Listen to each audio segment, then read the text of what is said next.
Happy Monday. That's Brooke. I'm Randy. Matthew is here, and this is the Randy Karraker Show, and Sports Hub STL is presented by DraftKings. The crown is yours. I texted Brooke yesterday, and I said, Happy Mother's Day to the mom-to-be or something to that effect. Yeah, it was very nice. It was one of the first text messages I got in the morning. Almost mom, I think. It's always a discussion, right, where if you're still pregnant during Mother's Day, do you tell the person who's pregnant Happy Mother's Day? Yes. And I wasn't expecting it, but it was really nice. I went out to the grocery store on Saturday to pick up some stuff. And there were several people who were like, Happy Mother's Day to me. I thought it was really sweet. And we had a nice Mother's Day celebration where I celebrated my mom, my husband's mom, and me too. But I was kind of still focusing on them a little bit because this is the last one. You're allowed to focus on you. Yeah, I think so. I think it was nice. It was a beautiful breakfast brunch celebration as we get ready for the arrival of baby here soon. And we're also getting ready for the arrival of a championship here in St. Louis. Yeah, Chip Caray will be with us to talk about that. Yeah, he'll join us in about 18 minutes or so. The Cardinals are hot. They've won 8 in a row. John Gruden has been a big part of this hot streak that the Cardinals are on. I think you actually do have to give him some credit. I'm not kidding, because he was around the Blues when they were doing well. Maybe we should have flown him out to Winnipeg. Maybe, just saying. Maybe we should have flown him out to Winnipeg. But if you saw, when he was hanging out in St. Louis after Game 6, he went over to Busch Stadium and hung out with the Cardinals, and they have won ever since. That he's been around them. Yeah, he was there for the rain out. Yeah. And then they had the doubleheader right against the Mets, and they've won all of those games. I think that you do need to give him some credit for that. The Gruden bump. Yeah, a little. It rubbed off on him a little bit. What does rub off? Remember that? What to rub off mean? That was one of my favorite moments from the 2019 run. I don't think he liked that though. Yeah. Well, who cares? Really? It's funny. I was thinking about Vladimir. I don't know why I was thinking about Vladimir Tarasenko this weekend. Just, what I was wondering is, with as dismal as the end of his career has been, and he's gone from the Rangers to the Senators to the Panthers to the Red Wings, and he still has a year left, and the Red Wings are dreading having to pay him for next year. And he's been through different agents. I think that was another thing, if everybody remembers too, during his time here with the Blues towards the end, there was some stuff going on with the agents, and then the surgeries with the shoulder, and that he didn't want to use the Blues team doctors and all the different kind of stuff. And he's been through, I think this might be his second or third agent now that he's been through at this point in his career. He left here on bad terms, but I wonder, Brooke, if he's a guy that does that ridiculous come back and sign with the team for a day. Do you think he would want to? I don't know if the Blues would want to do that. You don't think that? Well, Steiner's going to be in charge of things. You think they were buddies? Then that's not going to happen. Oh, no, it's not going to happen then. You're saying that Steiner might be even tougher than Doug Armstrong. I would say, yeah. And the ownership and the doctors. Yeah. Okay, so he might be a little tougher. Glad he can retire as a Red Wing. Anyway, the Cardinals swept the vaunted Nationals, just one game behind Chicago in the National League Central. And you really have to at least admire what the Cardinals are doing, because the Cardinals are clearly better than the bad teams. Now, they might wind up being mediocre, but one thing that they've proven over the course of the last couple of weeks is that they are, at the moment, better than the bad teams, which is an important thing. You have to be, especially in this league this year, you have to be able to beat bad teams if you're going to be in the hunt to finish 500. And that's what you wanted to see, right? This is still a very young group of guys, even though you have Nolan Arenado still a part of the squad. You still have some of those older guys a part of the starting rotation. So what does everybody think the difference is right now during this 8-game win streak? That's the big question I have this morning, is what do you think the difference is? So you can weigh in on the chat. Tell us what you think the difference is that is leading to this 8-game win streak for the Cardinals. And I would say, Brooke, that for a group of people as Cardinal Nation that complained about how bad the bullpen was until last weekend, the fact that the bullpen has an earned run average of 0.78 during the 8-game winning streak is pretty telling. That's a big thing. You know what helps with that is sending down Ryan Fernandez. But also getting innings out of your starters. Yes. Cardinals just ended a streak yesterday when Miles Michaelis pitched reasonably well again, but they had a 4-game streak of 7+ inning starts. So now all of a sudden you're giving your bullpen 6 outs rather than 12, which is what generally the Cardinals have been giving their bullpen to work with. It's a lot different for a manager and a bullpen if they only have to record 6 outs or 7 outs rather than 9 or 12 on a regular basis. Well, the length and the quality matters of it too, because the Cardinal starters have That's what recorded the she third said. most. I was trying to say it quickly, if you guys noticed, so that we didn't have to walk right into that one, because I knew, and I was trying to think last night. I know that if I say this, Randy or somebody's going to like make a joke about this. And how do I avoid this? But there is no way to avoid it in baseball terms. So skipping past that part, the third most innings in the majors right now. But when you're looking at the quality of it too, they've allowed the third fewest home runs, just 20, and recorded the most ground ball outs, 240. So I think that quality matters with it too. And that's not an easy thing to accomplish in 2025, is getting ground ball outs, because we have launch angle. We have teams so focused on getting the ball up in the air. And the Cardinals are able to use their really good infield defense. And that's one of the things about keeping Nolan Arenado. We don't know how good Nolan Gorman is, but if you have Arenado and you have Wynn and you have Donovan, and Contreras has been better than I thought he would be defensively at first, you've got a pretty good defensive infield. This could have been, I don't know who these imposters are and what they've done with the Cardinals. It's not the Nerdlucks, it's the Monstars. They've reversed. And Xavier speak. This is the Cardinals. This bullpen is what was keeping us down for so long. Well, then let's blame Ryan Fernandez. It's all on Ryan Fernandez. Thanks, Ryan.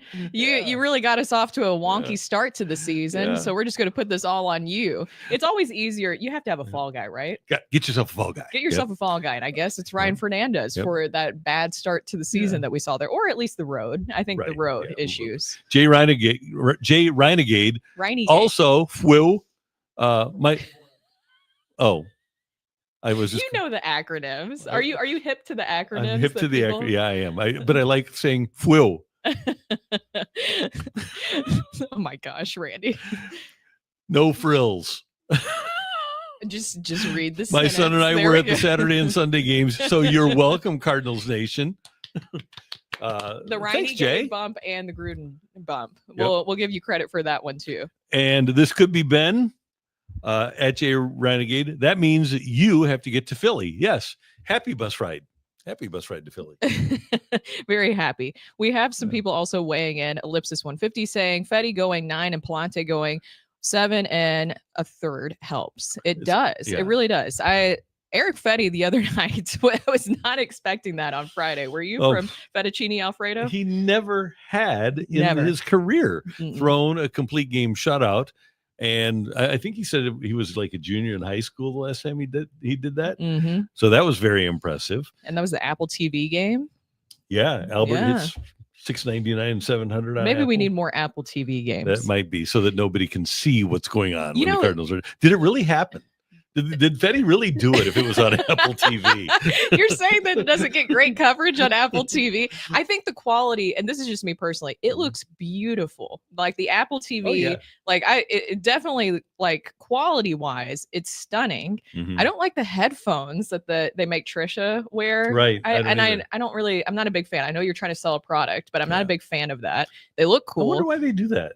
Because they're trying to sell a product. It's Apple, Randy. They're trying to sell you things through all throughout why not that just show. Have their little Apple because then you can't see those as well. Clearly. But you can say, I'm wearing Apple earbuds. This interview is brought to you by Apple earbuds. Yeah. Fun to watch the Birds right now. Pitching has been really good. Timely hitting. Let's see how they stack up against the mighty Phillies. I think that's how a lot of people feel right now this morning, is that you're very excited but timid. Is that fair to say? Fair. Yeah. But here's the thing.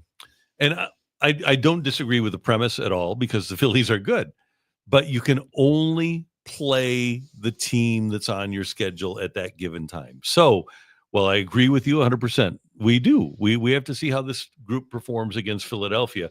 But that's why I said at the beginning, they're better than the terrible teams. Which is what you need to be. Yeah, we need to be in a division with Pittsburgh, Colorado. Who else do we need to? Let's just realign. The Rockies. We'll just. I mean, we're just Colorado White Sox. Yeah, just the worst of the worst. Yeah. So that's what we need for it. That's what we need to do. I like that idea. I think that will help out a lot. Hey, Ollie Oliver, you're cool. Thank you so much for watching. Thank you. Yeah, Ollie. Look at me actually watching you guys live. Thank you, Ollie. Hey, thank you, Ollie. We really appreciate that. We know that you're very busy, but we appreciate that too. And this one from Mason Windu. Okay. Yep. Oh my gosh. Defense. Excellent run saving defense has made the pitching better and is a big difference. It is a huge difference. Now, I wanted to read you guys this quote because we're talking about the vibes being high. And I think just going back to what I was saying too about people being bought in, don't you think if they're able to win this series against the Phillies, it's still early. I know we hate saying that, but it is still early into the season. But I think that really would kind of be in that more valid category for people of being bought into what the Cardinals are doing right now. Absolutely, because when you look back at them playing good teams early, going to New York and getting swept, going to Boston in that first couple of weeks of the season and losing in Boston. Did they get swept or did they lose 2 out of 3? Whatever it was. They didn't win the series in Boston. I think they got swept. So, yeah, when you look at where they were against good teams early and where they are now, yeah, that's a pretty dramatic difference. And if they can handle a team like Philadelphia, then all of a sudden, I think there's a level of legitimacy that's given to what the Cardinals are doing. Can I say what I think is probably the most exciting part about everything that's happening with the Cardinals right now and just this season in general that has me really excited? And I'm not taking anything from the leadership of any of these guys like Brendan Donovan, Wilson Contreras, and Nolan Arenado, but I wanted to read this quote to you from Nolan Arenado that Katie Wu has in her piece right now for The Athletic. She said, "We're excited to come to the ballpark for the first time in a couple of years where it feels like we're coming to the ballpark ready to win a ball game instead of coming to the ballpark hoping for something good to happen. It's a different vibe for sure." You can tell Arenado is healthy this season. He's excited to be here, and I think that's a big part of it. But then you start thinking about, wait a minute, Paul Goldschmidt was around, and I guess he wasn't that excited. It wasn't good teams the last few years. I think that's fair to say, but you can tell that the vibe is definitely different for sure. I think a big part of this, guys, is Victor Scott II. And I know that he maybe isn't necessarily the leader of this team, Victor Scott II, but the way that he's igniting this offense, his energy is the type of energy that I think really just a lot of guys latch on to and they emulate themselves. I mean, he's batting .382 during this 11-game hitting streak right now. Plus, he's above average defensively as a center fielder, as we've seen. He's registering a team-leading 6 outs above average. His speed, his energy, I think that's something that's really leading the way for this team. 100%. He is a huge part of what they're doing. But to Arenado's comments, think about it from this perspective. Nolan was hurt. Goldschmidt was not performing well. Nootbaar was hurt for most of those times, right? Jordan Walker was up and down. You had Michael Ciani in center field last year. Nothing wrong with Michael Ciani, but it's different than what you're talking about with Victor Scott. So you had Mason Wynn going last year, but there was just so much consternation about the club last year with injuries and lack of performance. And now not only do you have a young group that's performing at a really high, well, reasonably high level, but you also have a group that you feel like can get better. I mean, even Derek Gould had a piece at STLtoday.com about the hitting coach Brant Brown working with Jordan Walker and talking about how close he is to being where the Cardinals want him to be. There's just tweaks that he has to make. The ball still comes off his bat, good exit velocity. So rather than being on a downswing, as it seems like the Cardinals have been the last couple of years, it appears that there's light at the end of the tunnel and it's not a train. Yeah, Topher Rock says, much better energy in the dugout this year. Newt hitting leadoff has been a game changer.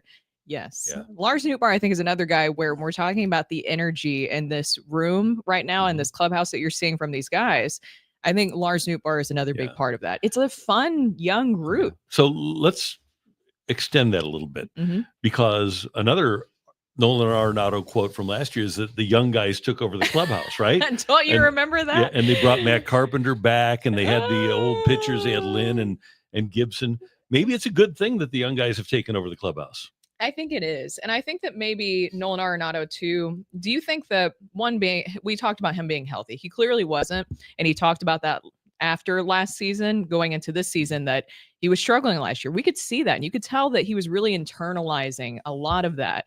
I think that the way that the Cardinals approach this offseason, while I understand frustrating for a lot of people, not spending anything really payroll-wise on free agency, just $2 million on Phil Maton, I really think that them going out and saying, like, look, we're just going to give these young players runway. There's not that much pressure. Arenado also not getting as much buzz as he might have thought with free agency.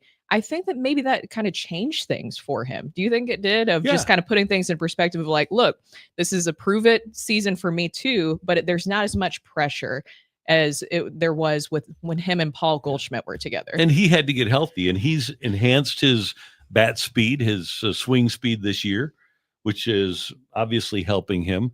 And he's gotten closer to where he was before. I don't know if he'll ever be what he was when the Cardinals got him. His 28 to 32 years, actually 25 to 32 years were fantastic.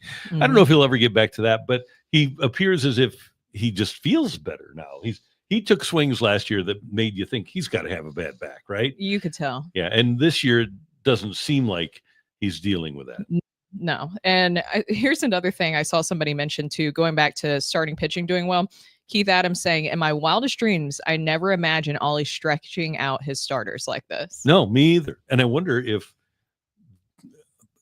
I have no idea if this is real, but okay. John Mozeliak's leaving. What's John Mozeliak going to do if somebody does something different than what John Mozeliak wants? And Ollie will, he's told me, because the first time I ever really had a conversation with Ollie, he was mad at me for saying that he's an analytics guy.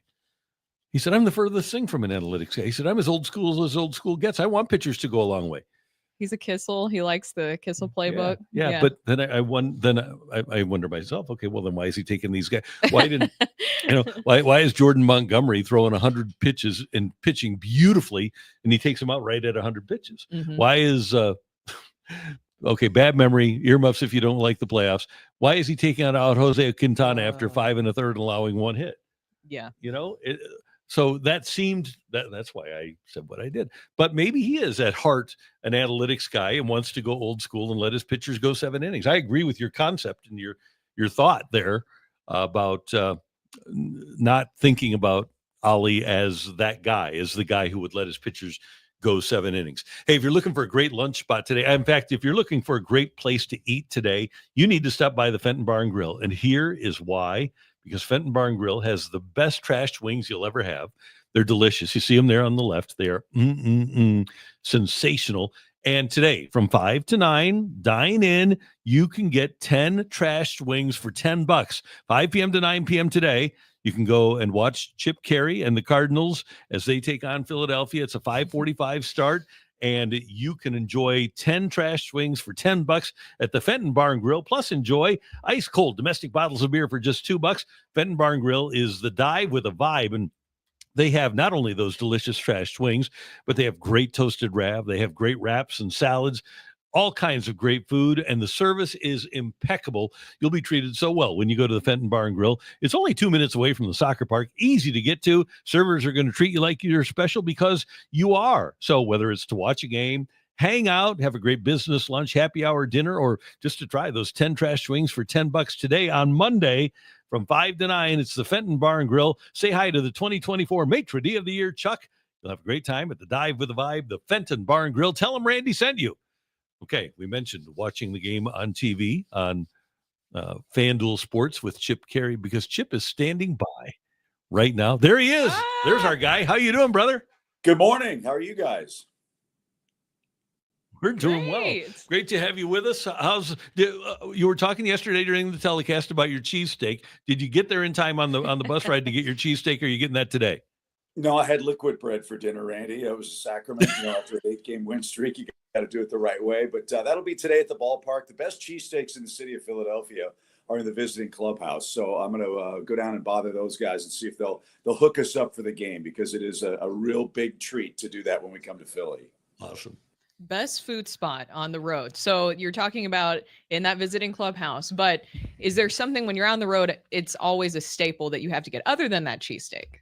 Not really, because we play at night. So most of the time we don't really get a chance to go out and do much of anything because we're at the ballpark during dinner time, right? I'm not a big steak guy anymore. I just don't, it doesn't settle well with me. But I try to go to places that are unique to the town. Like when we're in Seattle, we go find a place that's on the water and have oysters or some of the Dungeness crab or some of the specialties of the area if we get a chance to do that on an off day. Not much of a lunch guy. So I'm kind of boring when it comes to that. I've got my routine. I try to stick with it, and that way I can fit into my britches, which is kind of important too. Yeah, you got to keep that figure good for TV, right? Trying, yeah, it's a daily struggle. Chip, we were just talking about how exciting this team is to watch right now. Obviously, when you have an 8-game streak going on, it's always exciting to cover. But why do you think it is that they are able to win 8 games? If there's one thing that you could point to, what do you think it is? I think it would be consistency. And I think that is an all-encompassing word that you can use with regards to the pitching staff. I heard you guys talking about how they've been pitching deeper into games. They have stuck with their plan. They have stuck with an offensive game plan with great consistency. How to attack opposing pitchers. They stick with that plan. Defensively, the Cardinals have been awesome all year long. They've figured out the bullpen now. They've got some guys that are in a rotation that Bali has more of an idea of how guys fit in and how good they can be in those particular roles. And so I think the word consistency, having a plan and having the courage to stick with it, even when things in the early moments of a game or a series don't go the way that you want them to, Cardinals by and large have stuck to that plan. And I think it's working beautifully, quite obviously. Pretty telling that the Cardinals had gone a decade since they had 4 consecutive starts of 7 innings. And when you have bullpen issues, just go back to the first 15 games of the season and how much Right. Phil Maton had to pitch, right? When you only have to get 6 outs or 4 outs or whatever, rather than a dozen, boy, it makes a big difference for the bullpen. It does. And you can keep guys rested. You can keep them on regular turns. And, Ali talked about that with us last week at home. And it's really true. When you think about the success of the Cardinals bullpen last year, if you had a day when Helsley wasn't available, you had Kittredge who could close. If Kittredge wasn't available, you had Ryan Fernandez who could step into that role. If Jojo Romero had been used a lot, you had Matthew Liberatore who could step in and pitch multiple innings or come in and get that one really tough left-handed hitter. So I think that, again, teams evolve over the course of the season. Bullpens evolve over the course of the season. And now Ali, I think, and the staff have found on a combination that's working right now. And all credit to that, I think, goes in many ways to Steven Matz, who's done a remarkable job. I mean, where would the Cardinals be without his flexibility, his willingness to be flexible? And you can see what a difference having a guy like that in your bullpen does.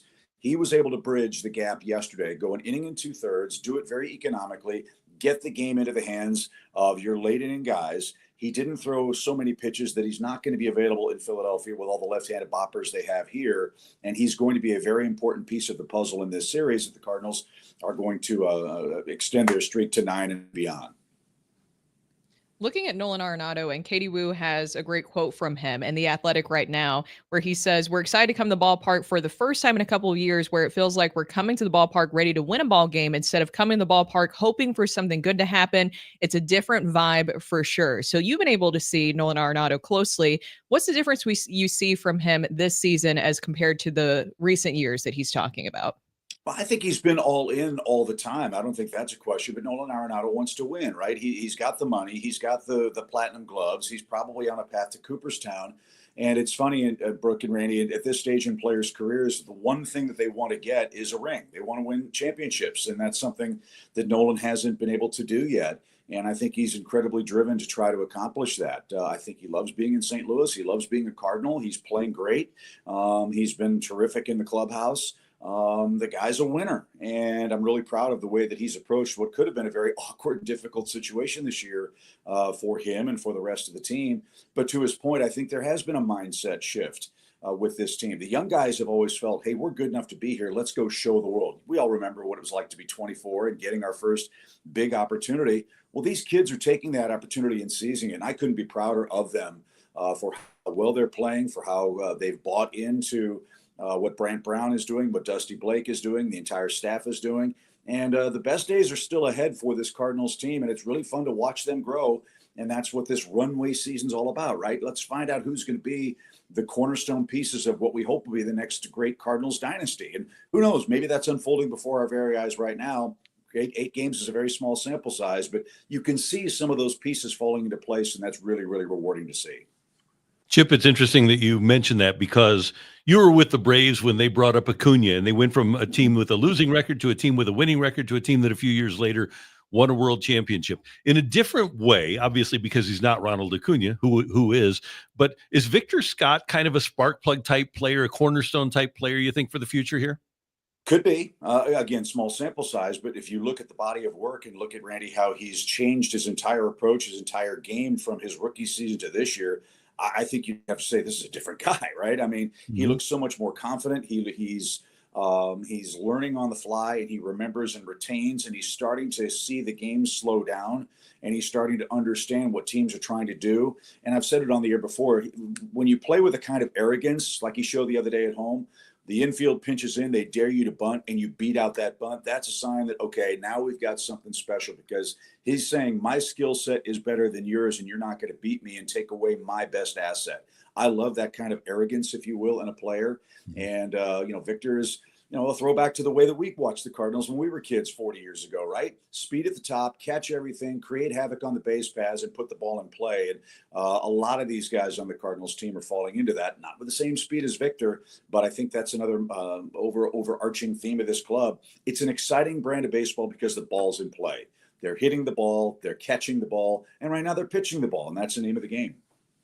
And it's really cool for me to see the young players. And I know that's one of your favorite things too, Chip, is watching young guys, not just on the field, but watching them evolve in the clubhouse and take on leadership roles. And we've seen that already with a guy like Donovan. We're seeing it with Wynn. We're seeing it with Scott. It is really cool to see these guys kind of grow up before our eyes. Yeah, and that's the name of the game, right? I mean, one of the best moments of the last homestand was watching Brendan Donovan and Allie have Vivian, their little daughter, come out and walk him the first pitch to the plate, right? I'm sure Cardinals fans remember when Brendan made his debut in 2022.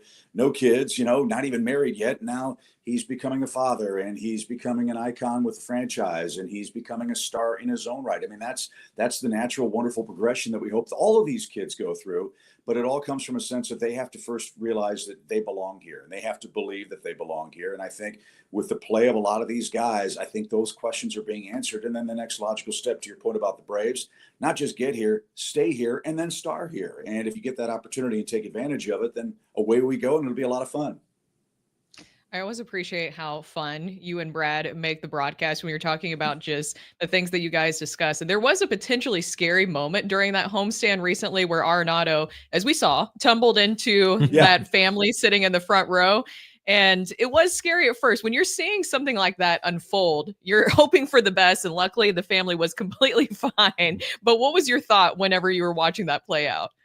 Oh, it was a great play, right? I mean, and thank God for the netting, because if the netting's not there, that could have been really serious, not just for the family, but for Nolan too. I mean, everybody remembers the Derek Jeter headfirst dive into the stands in the playoffs for the Yankees in the pre-netting days. But look, it's just a great play. I mean, it would have been very easy for a player of Arenado's caliber and pedigree to say, I'm not going to get that one, right? He went after it, and that was a big play. It was a huge out in the game.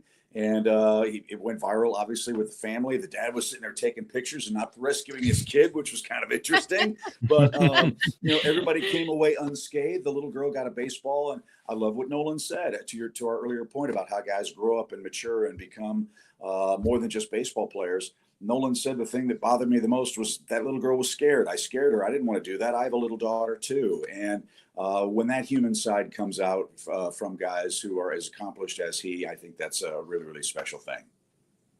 Hey, Chip, I'm intrigued by tonight with Philly having the home field advantage that they have. Liberatore going against a team that has Harper and Stott and Schwarber and Max Kepler, going against a lot of lefties that are in there every day.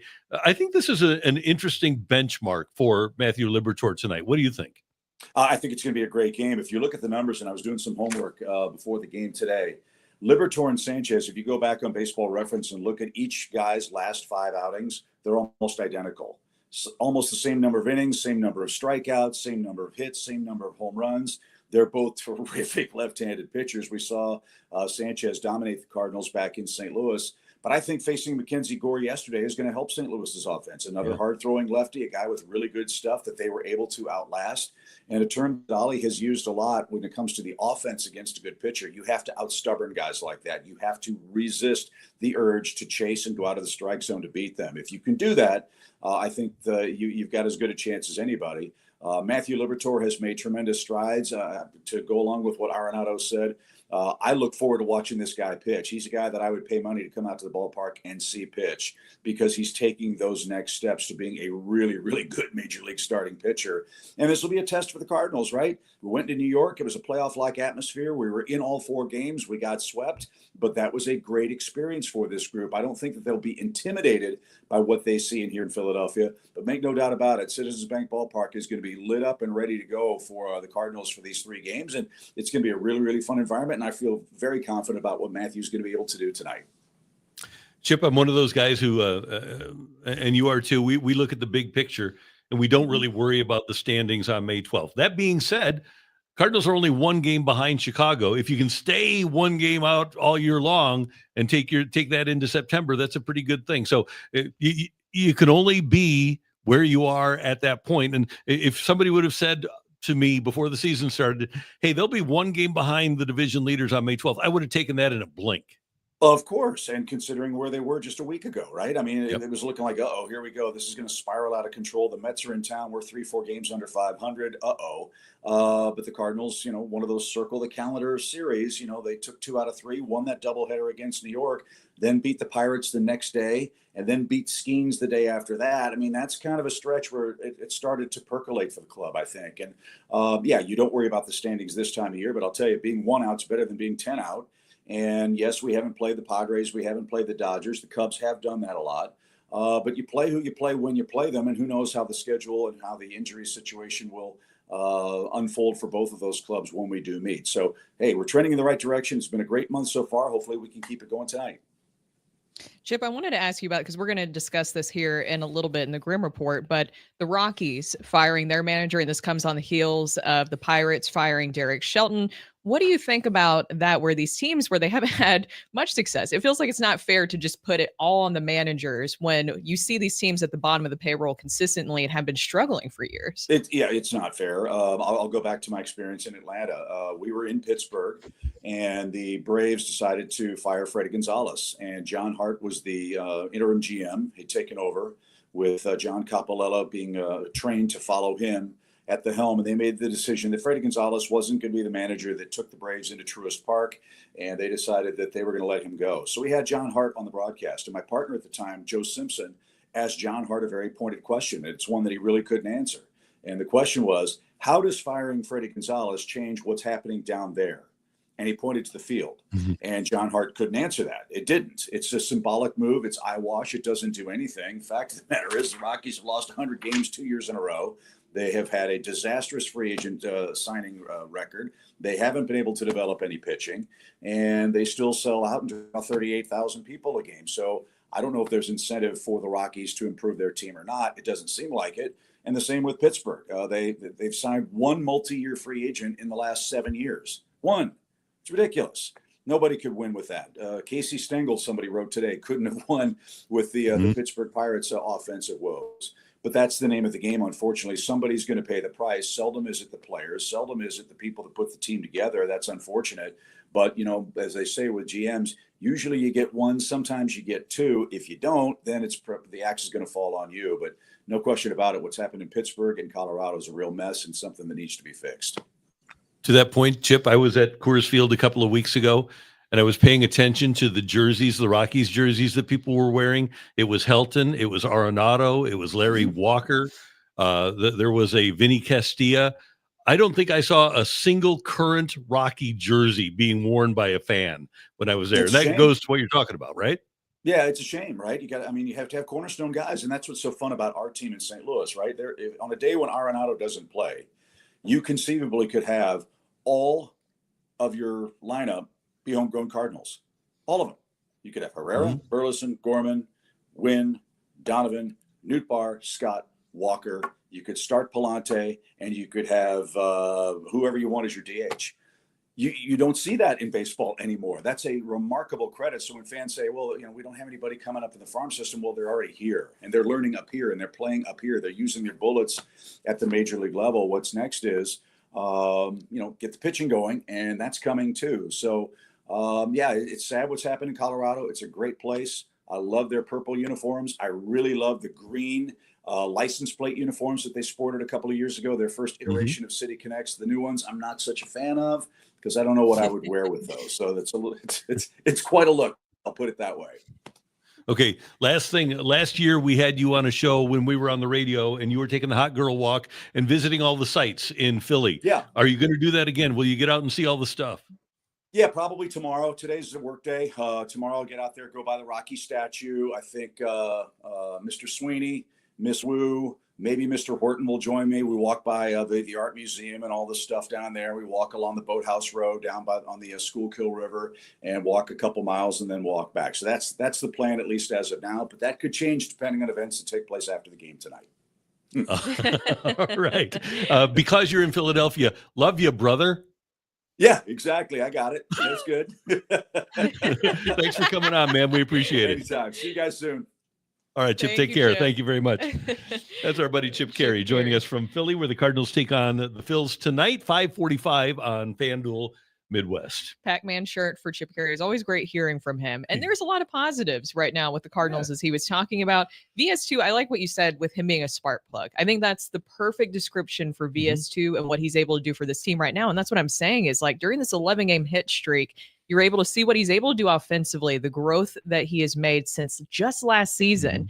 I think that's what they were hoping for with Nolan Gorman and Jordan Walker at the plate, where you would have that growth from last year to this season. And VS2 is just doing everything right. And it's so much fun to see what he does defensively. His speed is exciting. He does feel like a young, fun throwback player. Yeah, and it's interesting if you go back and look at way back Cardinal history, not Tony, because Tony was more about veteran players, but in 1982, when the Cardinals won the World Series, Willie McGee came up as a rookie and sparked them. And then in 1985, Vince Coleman came along and sparked them. And there are so many instances in baseball where a young player will come up and make a difference. You know who's making a difference for the Doyers this year? Not a young player, but a new player, and providing energy is Tommy Edman. Tommy Edman's a great guy. I'm not surprised by that guy. Whatsoever. They're very lucky to have Tommy Edman. Yeah.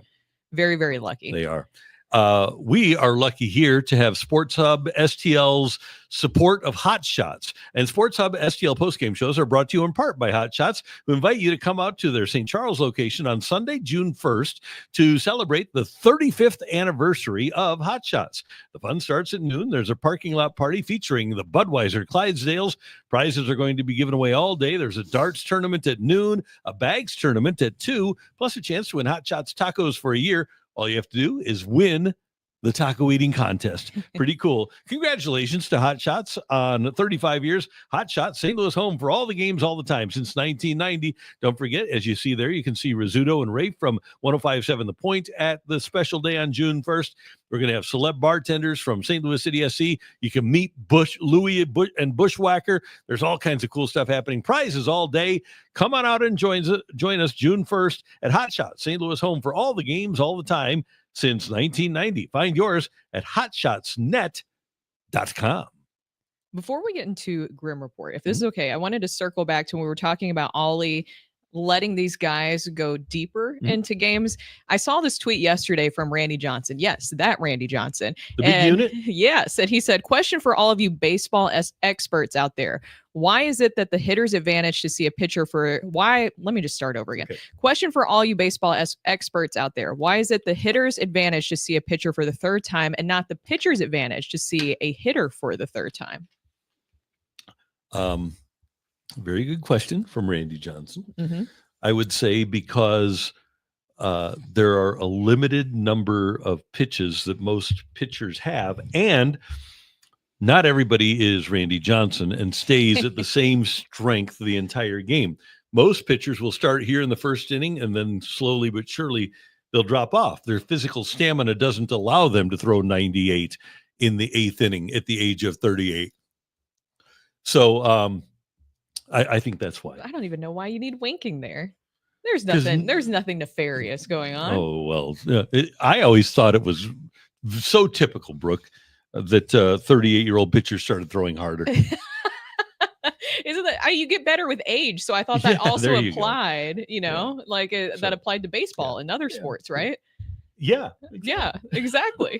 So does that make sense? I think it does. Normally, not for Randy Johnson, but for many pitchers, they weaken as the game goes along. And the stuff. So I asked Adam Wayne. So let me back up here. Way back in 2009, when John Smoltz was here, I love John Smoltz. I think he's great, and I love listening to him on TV.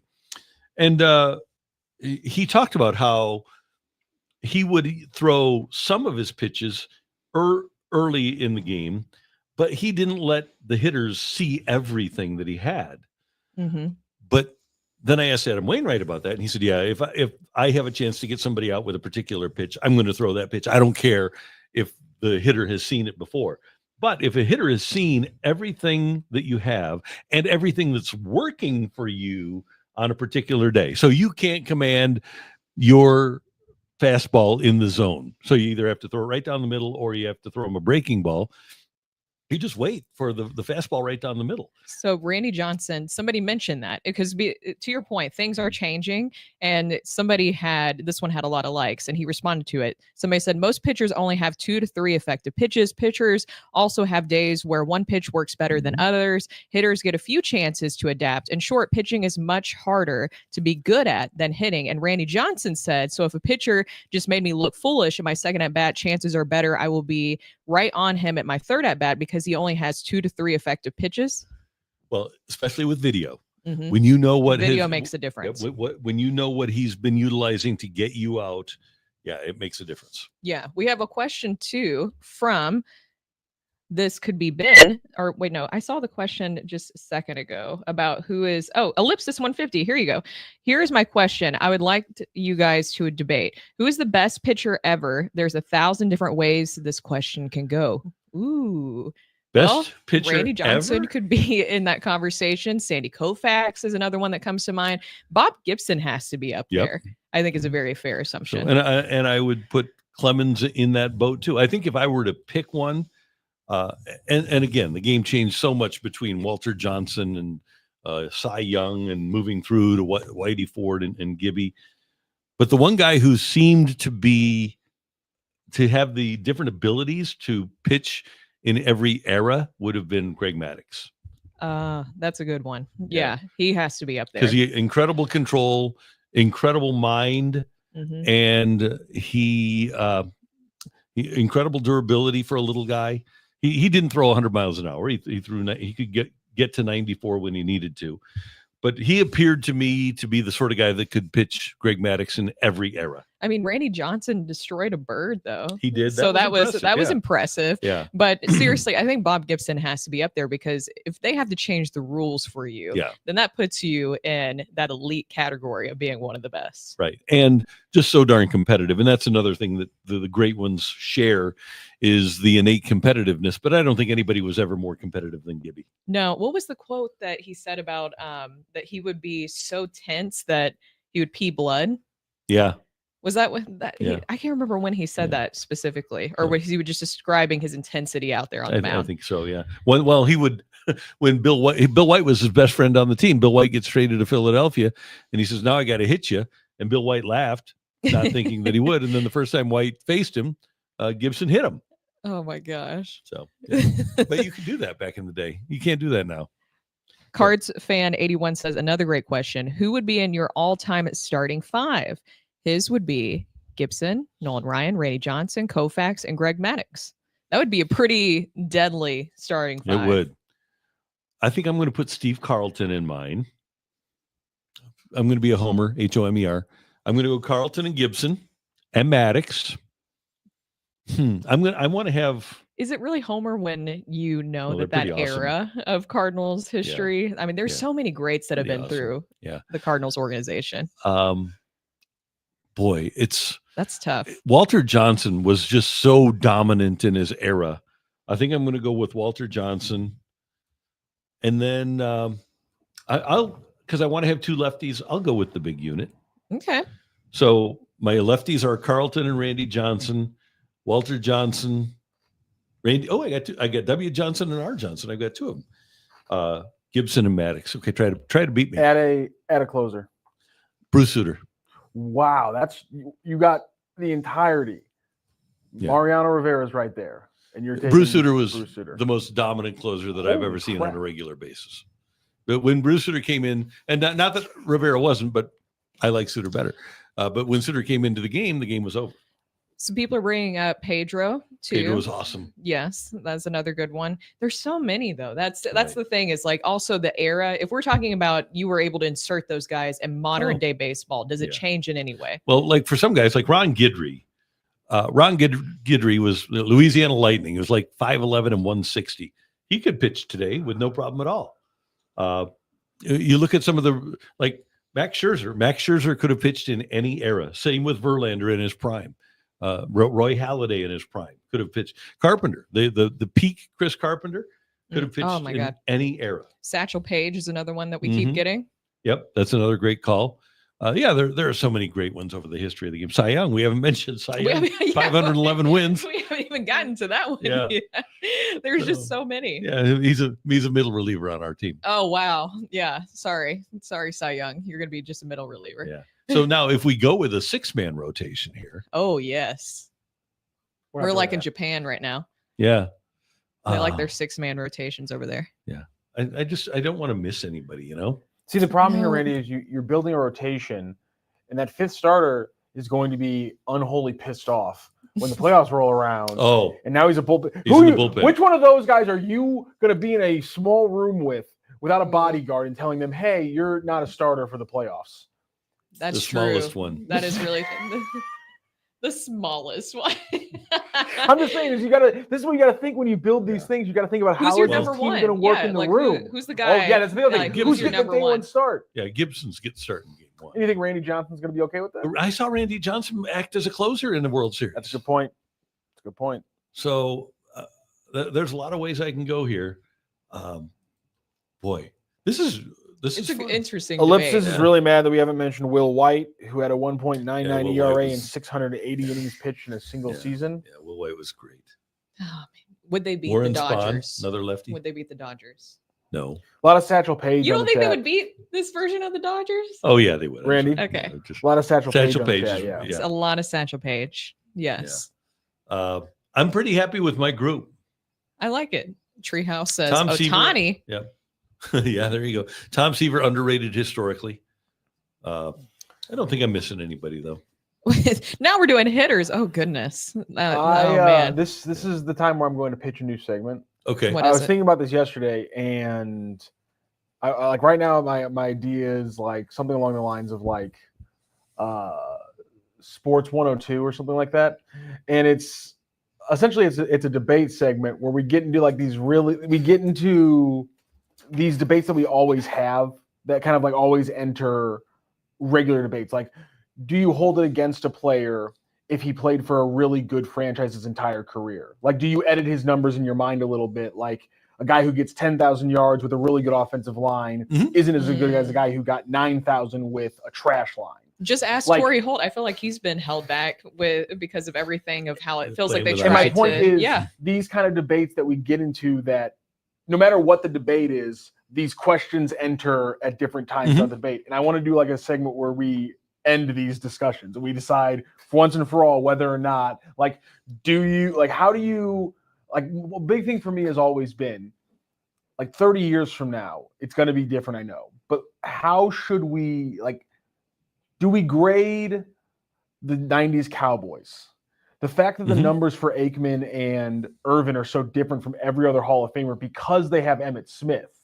Like, should we adjust our consideration? I know some people try to, but like, I think that's an argument we always get into. And I want to have a segment where we get into these arguments we find ourselves into over and over again in Mhm. sports debates. And find it. You want to and find an answer. universal answers. There will And never then we be post an them on the answer. wall. Yep. And that way we just have to point to them and go, no, we have an answer Yeah. for this question. We can't do this. Well, Or the Terrell Davis thing that the NFL Steven maybe Jackson. decided. If Steven Jackson is drafted by the Steelers, Yes. he's in the Hall of Fame now, Mhm. right? And so how do we go about looking at his career in retrospect, Yep. knowing that is a legitimate way to look at it? O.J. Anderson. If Otis Anderson had been drafted by the Raiders, then he would be in the Hall of Fame right now. You know, it's just that's the issue that you have. And the other thing is like players, especially in the NBA, and I get that one player changes the dynamic and allows teams to win championships, right? Michael Jordan did that, changed the dynamic in Chicago. LeBron has done that wherever he's been. But are you telling me that because Robert Horry has his championships and Charles Barkley doesn't have one, that Robert Horry is a better player than Charles Barkley? And so it's these kind of, again, it's these kind of questions that we find ourselves in. Questions. It's like a little question. My idea is that we're going to throw to me in the back studio. We can't do this right now. No. Did you see what I see? Yes. We throw to me in the back studio, and I have like an encyclopedia and some really nerdy glasses, and I'm just like, all right, guys, here's what we have to do today. And I'm just trying to come up with a goof because we get into it over and over and over again. In fact, there's never going to be a final answer. But that's the thing, Brooke. That's the thing is we're going to set a final answer, which will then inevitably lead to more problems in the future. That's the fun part about it. That is the thing that Brooke stopped everything for a moment and wanted to talk about can't even do that Wilson, our local chaos agent, just put on a Casey Royals hat. That's fine. Good colors. They're good colors. It's just I didn't know the Royals were one of his 42 teams. We can't get caught up on this. We just had to update everyone on the latest bout of chaos. Yeah, last week on this day, it was a Winnipeg Jets sweater. I'm always thrown through a loop. So now, should we do the Grim Report? Yeah. Discussing the Rockies. So you heard us talk to Chip Caray about this, where he gave his opinion. Hold on. Wilson, your favorite all-time Royal? There you go. Greg Holland. That's a good one. All right. He was my favorite all-time Cardinal. Okay, good. No, he's not. He's not your favorite Cardinal. I was amazed. Okay, so I never even really paid attention to the guy until I knew he pitched, but I never really looked at him. He gets here, he's like 5'6", 5'7". He is little fella. He is a lot shorter than I was expecting. Yeah, you're right. Yeah, I'm looking at this. Is a major league closer. He's just a wee little lad. Yeah, and then he doesn't have spring training, and I don't know if you remember, but the first time the Cardinals pitched him, it was opening week, and I think it was a Friday night, and it's like 30 degrees. And he didn't have spring training or anything. He just comes in and gets rocked, and it went downhill from there. You think they learned their lesson with the spring training? No. Yeah. Phil Maton. Yep. Well, they used him a lot. I was going to say they kind of tried to ease him in. They eased him in a little bit, and then they're like, all right, we're just going to throw him a lot. He can throw every day. Yeah. I think they were trying to manage that, and then things went sideways. Back in my day, there was a pitcher that threw in 106 games and won the Cy Young. Mike Marshall. I don't think that's allowed anymore. I don't think so either. I don't think it's allowed anymore. Let's do hold on here. Let me just do this for you. Okay. Before we get into the Grim Report, we got a lot going on, but I think Mike Marshall as a reliever threw almost 200 innings in 1974. He won the Cy Young Award. Here he is. 1974. He threw in 106 games. He was a relief pitcher. So 106 games. No starts. He threw 208 and a third innings as a relief pitcher. Okay. Oh my gosh. Yeah, you're not allowed to do that anymore. No. That would be illegal, I think. Yeah. I think that the agents would lose their mind. How about this, Brooke? He led the league with 21 saves. That's insane. Yeah. Different that game. Be allowed. Yeah, very different game. In some ways they should get back to it, but that's a bigger discussion for another day. But in the Grim Report today, we're discussing the firing of Bud Black. So if you saw the Rockies, they got rocked. 21-0 was the final score. And then they fired Bud Black the next day. This is coming after the Pirates fired Derek Shelton. And these are two organizations that have honestly been bottom feeders. As you heard Chip Caray discuss, they really haven't done anything to make their teams better when you're talking about roster construction on the field or even developing players properly. Right? I mean, you can't even give the Pirates full credit for Paul Skeens. I think LSU gets a lot of credit for Paul Skeens. So you can't give them all the credit for that. They have an exciting player, but what else have the Pirates done outside of that? I think it's interesting that the Pirates are 23rd in payroll. Colorado is 24th in payroll currently this season in all of Major League Baseball. Is it fair for these teams to fire the manager as a scapegoat? Because what is it going to solve? What is it going to solve at this point? It's not going to make them any better. These teams are poorly run. And when you look at like Henry Davis, catcher for the Pirates, first pick in the draft, he's not good and he has never improved. They go get a guy like Joey Bart, who was the second pick in the draft, I believe, for the Giants, and he's their catcher now. But They sign a guy like Brian Hayes, and he regresses. They think that O'Neal Cruz is going to be their long-term answer at shortstop, and they move him to center field. It's like they have no idea what they're doing in Pittsburgh. And it's even worse in Colorado. I mean, they signed Nolan Arenado to that big contract, promised him that they were going to be competitive, and within a year proved to him that, no, we aren't going to be competitive. And he was ready to get out. And the one common denominator among those two franchises, and this is why I always tell Cardinal fans, and we've had the discussion here, be careful what you wish for, because Bob Nutting in Pittsburgh and Charlie Monfort or Dick Monfort in Colorado are just awful owners. I'm going to throw Bob Castellini in Cincinnati in there too. It's more likely than not that if the DeWitt family sells this franchise, that we're going to wind up with a terrible owner. The grass is not always greener on the other side, to your point. And I think that Major League Baseball needs to do something about this too. We've talked about this upcoming CBA coming up and how important this is. The Players Association has made some comments. You have everything going on. You even had the owners getting involved was that the Rays of approaching about selling the team? I don't understand how Major League Baseball doesn't get involved with things like this. This is bad for your product. Paul Skeens is one of the most exciting, not the most exciting personality-wise, but one of the most exciting young pitchers in the league right now. You see him on advertisements everywhere. He has his very famous girlfriend, too. So he's very marketable in that way. You have an exciting player with the Pirates, and you're just kind of watching this thing crumble. Same thing with the Rockies. Same thing with all these teams that continue to be bottom feeders, but then they're taking in that revenue sharing. Why doesn't Major League Baseball step in and do something? Because it's not great for the entirety of the sport. And I would assume that something like a floor, even without a cap, would have to be unilaterally or would have to be collectively bargained. But if I were an owner that was like the Yankees, and George Steinbrenner was always infuriated by this, that teams like the Marlins would take the revenue sharing, but then not spend it.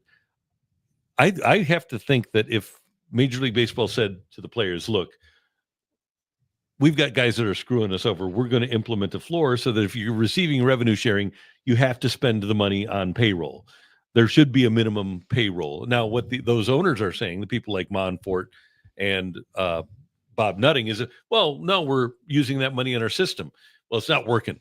So I think that there has to be a level of expenditure that takes place when you're a revenue sharing receiver, and you have to try to compete. And these teams, it doesn't matter who their manager is, they aren't competitive, and they aren't going to be competitive. No, they're not, because there's just not enough being put on the product on the field to make them be successful. I mean, there's not a manager in the world that can make this team successful. I know that you said Whitey Herzog is a good example. I don't think Whitey would be so done with this group. Yeah. But think about this, because the Cardinals, for all of the grief that they take, they usually draft in the 20s, right? And they've drafted high. But let's compare the Cardinals right now to the Pittsburgh Pirates, who traditionally draft in the top 10. And you can't do that anymore either, by the way. You can't have a top 10 draft pick 2 years in a row. But even though the Cardinals draft later, I would take Mason Wynn over whoever they can throw out there at shortstop.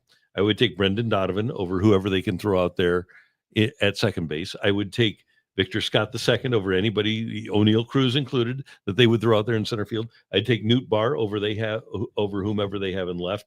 You right now, realistically, you don't take Walker or Gorman over who they have, but upside certainly is there. And then when you look at the Cardinals making the trade for a guy like Liberatore, and with McGreevy on the way, and Matthews on the way, the Cardinals drafting in the 20s generally have drafted better than the Pirates drafting in the top 10. Yeah. Mason Windu says the Rockies will never be able to compete in that division, which is fair. I know that it is a highly competitive division when you're facing the Dodgers, the Padres, those monster teams. And I think that's where the payroll discrepancy comes in, where I was talking about there has to be something done. And I don't want to let the Players Association off the hook here too, because they're supposed to be the ones advocating for these players.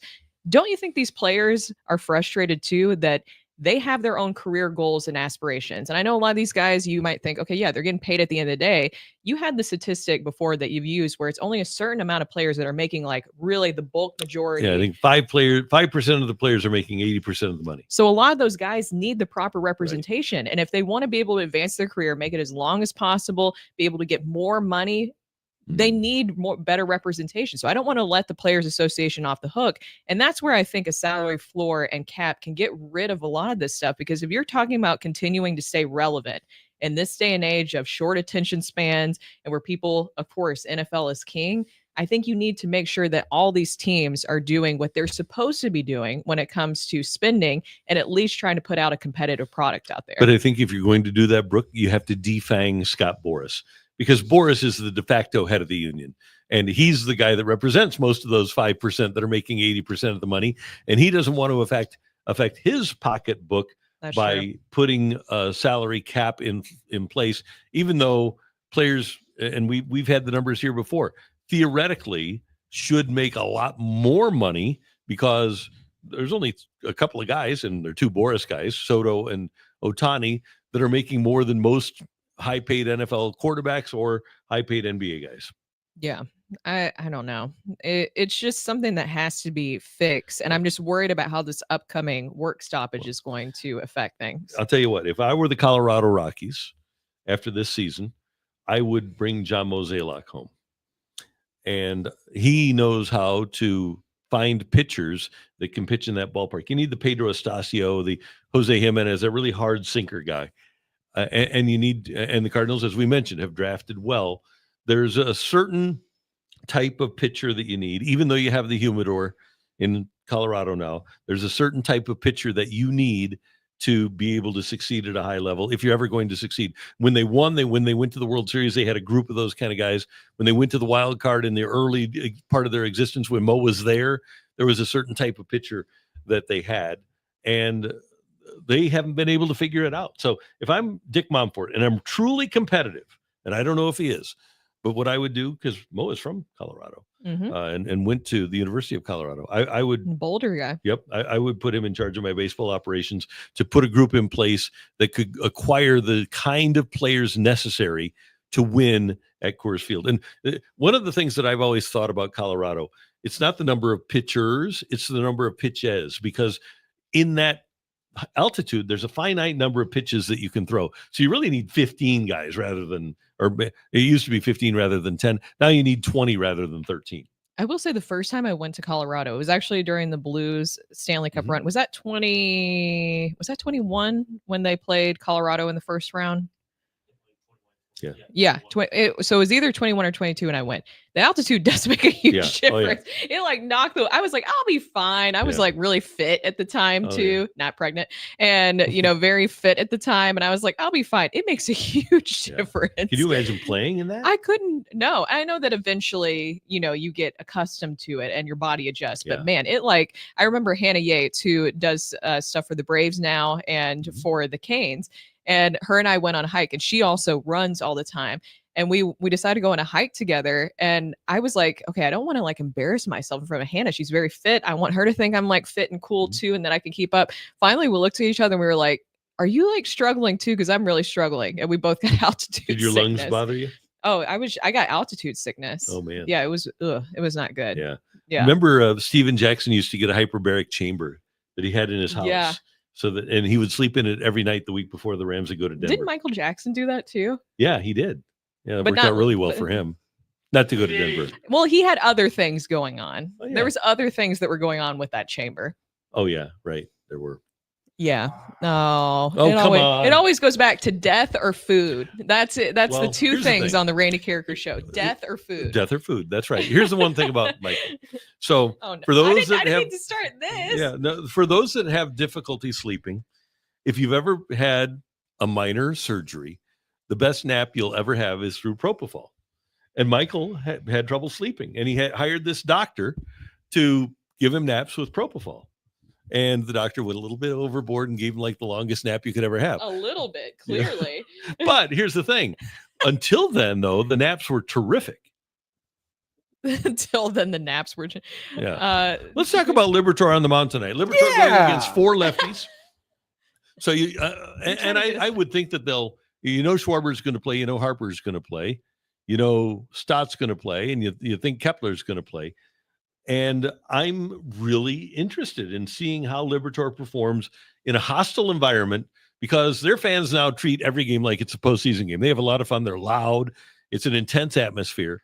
against a really good lineup. And oh, by the way, I want to see how he does against the lefties, but I don't want the righties to crush him either. No, it will be really interesting to see. This is a big game for Libby. Big game, Libby. Big game, Libby. Yeah. Libby. Yeah. We can do that since we don't have Gibson Jimerson anymore. Big game, Gibby Jim. Or Kyle Gibson. We lost the Gibsons. Yeah, we did. Oh, what a shame. I also want to give credit to the offense because we've talked a lot about pitching this morning for the Cardinals, but I saw some people weighing in saying timely offense has been a difference. The Cardinals' 261 average is the 4th highest in the majors right now, behind only the Padres and the Dodgers and the Yankees. Yeah. Those are some really good teams to be. And I think Wilson Contreras has a lot to do with that. Having Ivan Herrera back is huge as well. And I know that you have to be careful with his injury. He was dealing with that knee issue. But Ivan Herrera is such a threat offensively. You got to get him in there just every single day, I feel like. And Bernie has a piece up about how he should be the everyday designated hitter. And the problem is, and I guess the guy, the odd man out almost has to be Gorman, right? Yeah. Yeah, I would think so. Do you think that Gorman or Walker has a better chance of turning around here soon? Walker. But the thing is, and you might, if you're going to have Herrera as your DH every day, then you're probably sitting both Burleson and Gorman, because it's going to be Arenado, Wynn, Donovan, Contreras, and then Nootbaar, Scott, Walker, Pius behind the plate. So, and you have those two left-handed bats. You've got Gorman and Burleson, but Ivan Herrera is your everyday DH. So you're probably sitting 2 hitters that you wanted to give runway to this year. There's a lot of DHs on this team. There are. There's a DH log jam. Yeah. That's what you keep saying. Of all years for the Cardinals to be healthy. Do you think that they were probably banking on a couple injuries to pop up here? I think that is part of it.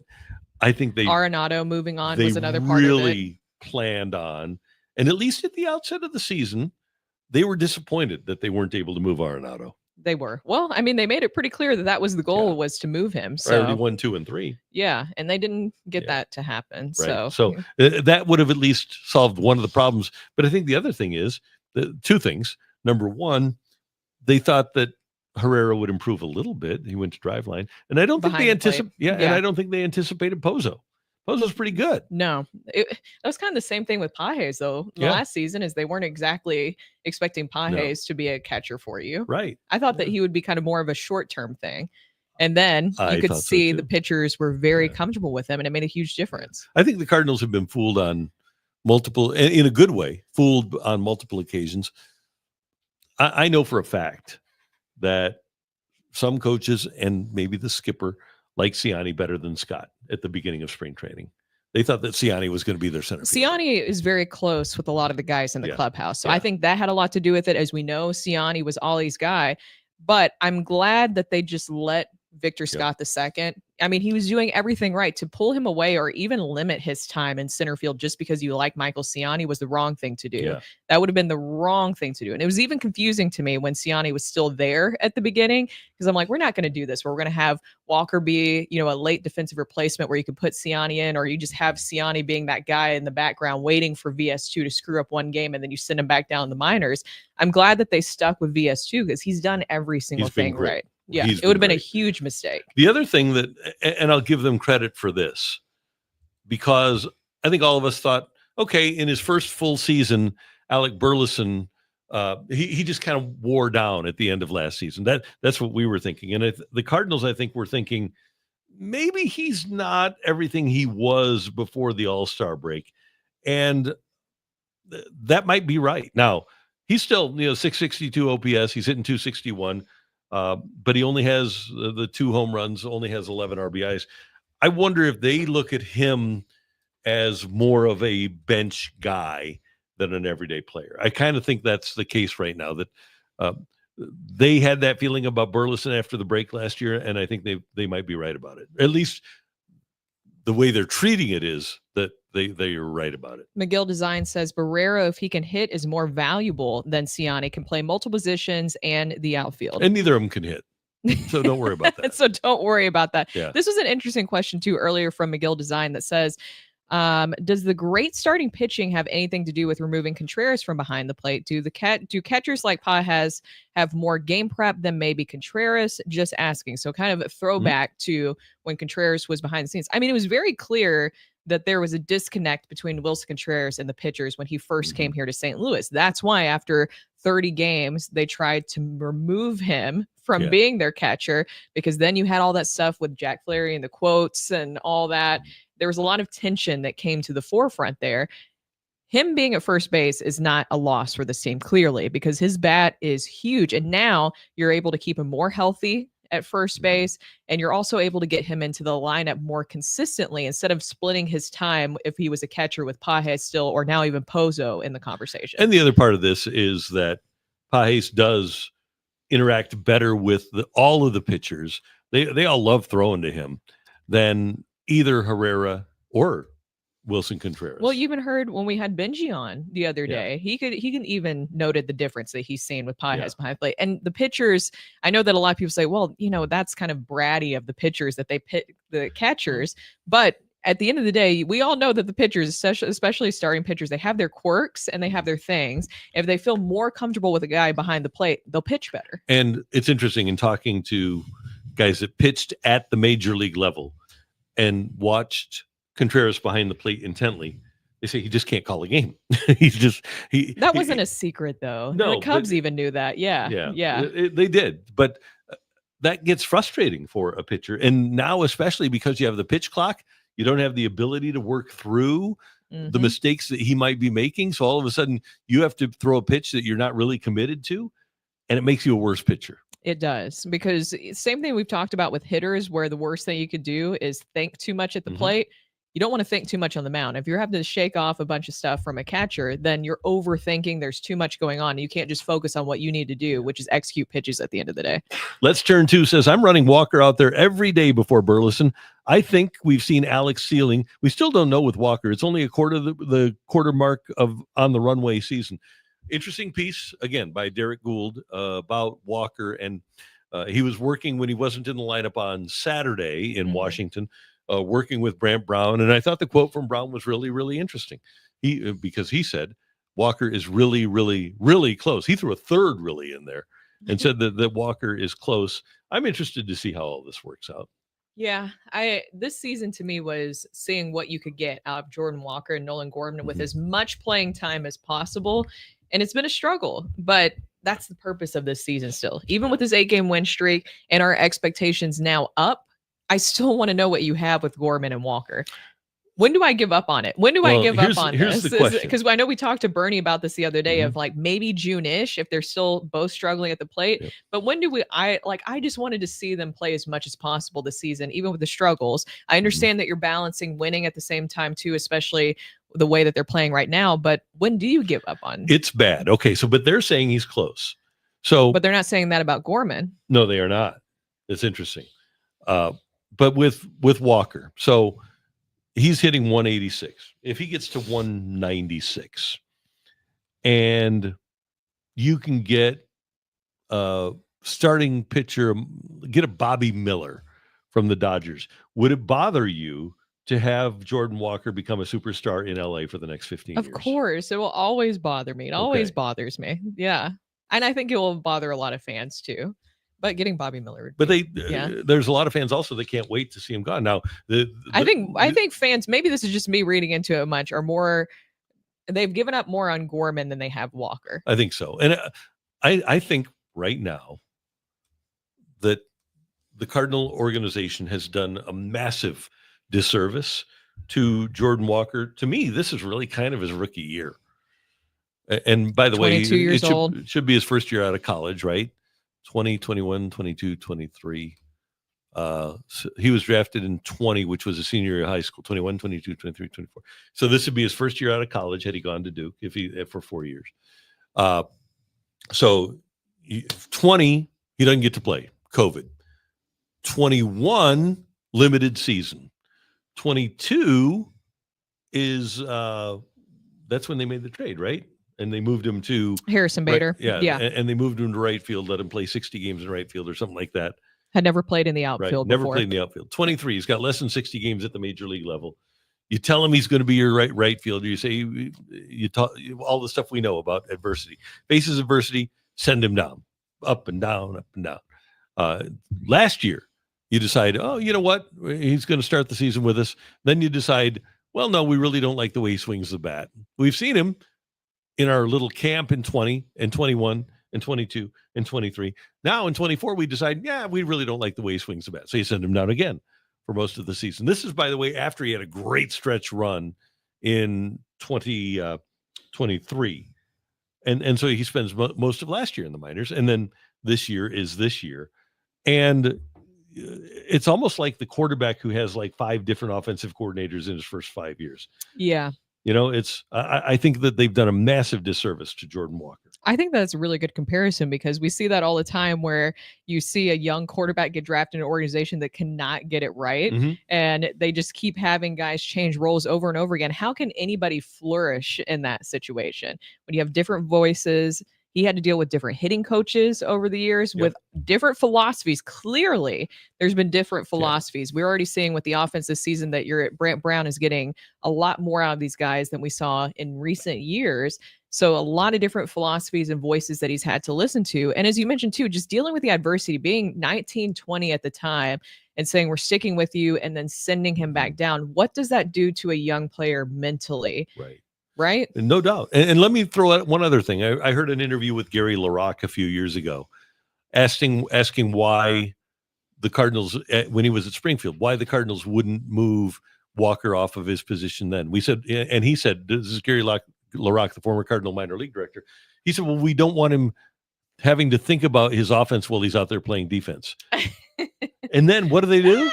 Then that's what happens. And then in less than 60 games of outfield experience, he's at the major league level, having to think about playing defense and having that affect his offense. Yeah, I think that it was just too much going on with him. Gorman, that's the part too, where he's had a different experience. He's shown that potential too, just like Jordan Walker. We go back to those numbers previously where you have that potential that we just keep holding on to. I don't know what to think with Gorman. I hope that, I mean, he's only 23, 24 himself. He's turning 25 this week, I believe. Oh, is he turning 25 this week? Yeah. Happy almost birthday, Nolan Gorman. Or did he just turn 25? He may have just turned 25. Yeah, he did. But he looks just kind of lost right now, doesn't he? Yeah, he does. The body language, all that stuff. Yeah. And he's just got to get his bat on the ball. And maybe some guys can't do that. Some guys just are not capable. That's the reason that there's great players and not great players.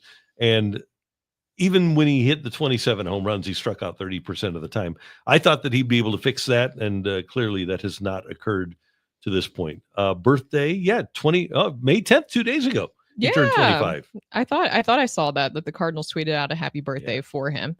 Let's Turn 2 says there's an easy replacement for Gorman right now with Sajasi. Oops, it just went away. Who's in right field if you give up on Walker. I think the leash is getting shorter on Gorman. Yeah, and like we said earlier, though, you shouldn't take Donovan off of second base.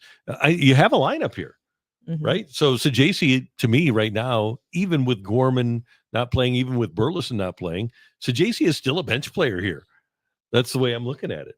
I'm excited about the future with Sajasi. Yeah, I think that, and he's 25 also, I believe, if I'm not mistaken. But if you want to get a right-handed bat in there, and I don't know where you'd play.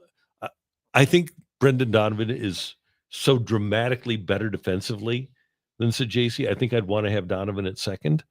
But if Donovan isn't here, then Sajasi or Weatherholtz is your guy. Where are you sending Donovan to?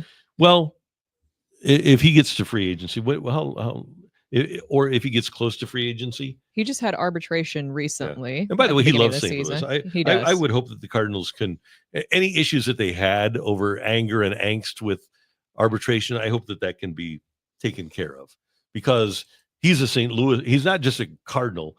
He's a St. Louis guy. He's wearing the Cardinal flag on his headband and stuff. He is. Well, and we were talking earlier about that quote from Nolan Arenado, where he was talking about how bleak things have been in recent years. Brendan Donovan, I've never gotten that energy from him. Just being around him, of course, not all the time, but he's always been such a great leader. Think about it. It was the young guys who were kind of welcoming it. It was Donovan who was taking charge of, remember, getting the bottles for the rookie players that were coming up and making sure that they felt welcome. He is a leader through and through. So I think that's even more valuable. Of course, what he's able to do offensively, his versatility defensively also provides a lot of value for this team, but the leadership, I think, is something else. And he is 28. And did you know that he was born in Würzburg, Germany? Yeah, Good military guy. Yeah, good knowledge for immaculate grid.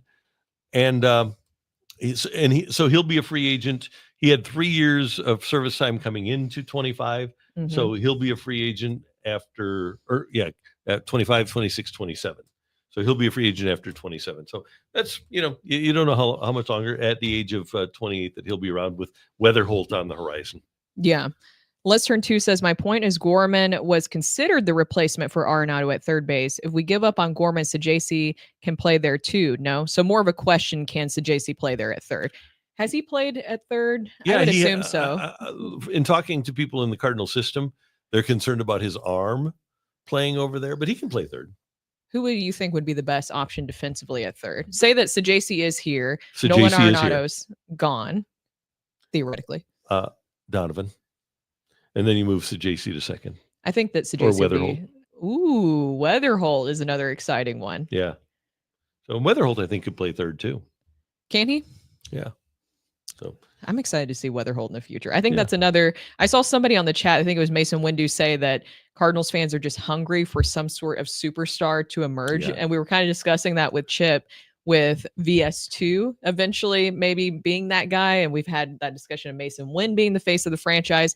Fans are just so used to here, and rightfully so, because you've had big names come through this organization throughout all of Cardinals history. It feels like you need to have like superstars always on the horizon. Well, since 1909, every year the Cardinals have had a future Hall of Famer in uniform. And you go back, so Albert leaves after 2011, and Holiday kind of picks up for some of that after Albert had left. But then when he's down the stretch, when Matt Holiday is down the stretch, it's supposed to be Tavares. He dies. Then it's supposed to be Jason Hayward, and you only have him for a year. Then it's supposed to be all those young outfielders like the Grichiks and the Piscottis and guys like that. Didn't work out. So you trade for Ozuna. Didn't really work out, right? But the year that was a weird. Ozuna time. Whew, yeah, but the year before you traded for Marcell Ozuna, he was a Gold Glover. Marcell Ozuna was a Gold Glover and a Silver Slug winner. Had a 912 OPS. He was great. 37, I think, home runs, something like that. So, but doesn't really work out. So you get Goldie and you get Arenado. But when have you developed a guy? And we're still waiting for that. And then it was supposed to be Jordan Walker, best prospect since Pujols. And we didn't say that. No, we Let's didn't. make that clear. The Pobo and general manager said that. So he's supposed to be the superstar. So that's a great point. We're dying for a superstar. And the Cardinals are willing to keep changing players in order to find one. But I think the Cardinals need a homegrown superstar too. That's the thing that I was excited about when they said that they're focusing on development, is that you're more likely for that to happen, right? Yeah. When you're putting your money more into development. Free agency is great, but we've seen that that's also more of a crapshoot than anything, especially in recent years with the Cardinals free agency signings. But developing a guy, I think, is getting back to the bread and butter, pregnancy brain. Bread and butter of the Cardinals and the Cardinals way. Don't you think? We always talk about, and the national media makes fun of us of like the Cardinals way is gone. To me, the Cardinals way is getting back to that, having that homegrown superstar. Yeah. And they need to get back to that. And you need to find let's be honest, they took Albert in the 13th round. They got lucky. So we need to have a guy that we can wind up with that is here for the long term. I'm thinking maybe Scott Boras, maybe he can manipulate the draft a little bit. Now, I know Scott Boras is a Nationals guy. I mean, basically that entire 2019 Nationals team that won the World Series was his group. But maybe, see, the Nationals have the first pick. But then he can tell the Angels, don't take Ethan Holiday. Tell the Mariners, don't take him. Tell the Rockies, don't take him. So then, although the Rockies did give Chris Bryant all that money, so maybe he doesn't do it. But I think that what we need to do is get Boras to manipulate the draft, go all Archie Manning, so that we can get Ethan Holiday here. Archie Manning. Hey, it worked out for Archie. Didn't work out well for Dion. Worked for Eli. Yeah, I know. Yeah, it worked out for them. Let's Turn 2 says, wait, where was this? I thought this was a good question. I just saw it a second ago. And then that's my bad for losing it. I thought I saw it somewhere. So, hey, did you know what, Matthew, I made some bets today, Matthew. Did you know that? Well, here's my thing. So here's what I got on DraftKings. With baseball here, you're talking baseball pretty much every day, but basketball is going on right now too. And DraftKings has some unbelievable things for you, including their Pick 6 app. It's so much fun. All you need to do is select 2 or more players and choose if they'll have more or less of a stat. Pick 6 is available here in Missouri. It's available in Georgia. It's available in California. And Brooke, as I was playing this morning, I thought, you know what? I'll go basketball. So here's what I've got. Let me find my picks. Here's what I've got for today. Okay. You excited about this? I'm very excited. I've got Buddy Hield going more than 19.5 points, rebounds, and assists. Uh-huh. I've got Jonathan Kuminga going less than 17.5 points.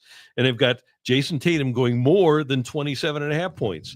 And if I win big because of DraftKings Pick 6. I'm really excited to be playing, and I want you to be playing as well.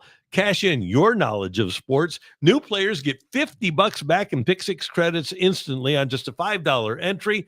All you need to do is download the app and use the promo code STL Sports when you use DraftKings Pick 6.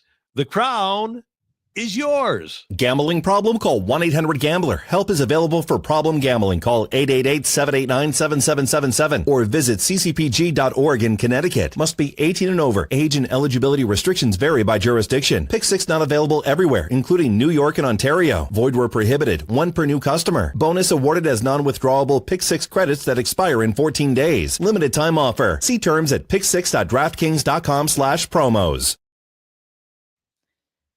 Now it's time for overarching. I will say, so the question that was, and we could discuss this tomorrow too, because I think a lot of people, when we're talking about Nolan Arenado and the way that he's playing right now and how excited he is with his team, Treehouse says Arenado needs to retire a Cardinal.